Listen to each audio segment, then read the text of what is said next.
তোমার কাছে বিকল্প বিচার পাইলাম।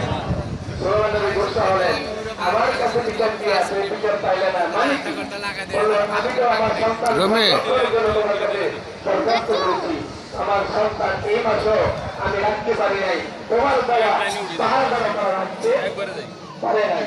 জাফিরা কই? জাফিরা তোমাদেরকে দায়িত্ব দিলাম, তোমরা বলছিলাম যারা তখন সেগুলো বললো হুজুর এমন এক জায়গায় ডিউটি দিয়েছেন যে জায়গায় ডিউটি পালন করতে গিয়ে জীবন দেওয়া যায় অবস্থা চলে গেলেন। তোমরা তোমাদের জীবন দেওয়ার জন্য কে আছে? কোন বড় দিন আছে? চলে গেলেন নবী কথার জায়গায় দিনগুলো বলে লোকটা যখন আমাদের কাছে আসলো তাকে যখন সঙ্গে হাত দিবে আমরা তখন লোকটাকে ধরার জন্য গেলাম। লোকটাকে ধরার আগে দুইজন অভিষেক দুইজন মানুষ এসে আমাদেরকে দুই দিকে ধরে বাঁধলো।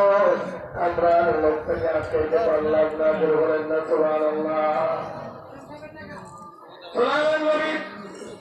এবার আল্লাহকে বলবো এমন কোন দুইজন লোক আমার দুই দিনকে আহত করে ফেললো।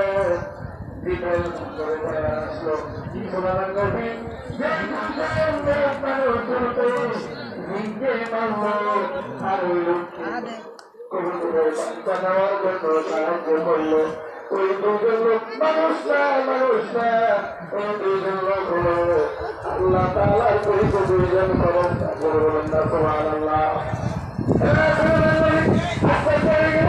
এমনকি কাজ করার কারণে ওই লোককে দুইজন ফেরেশতা সাহায্য করে।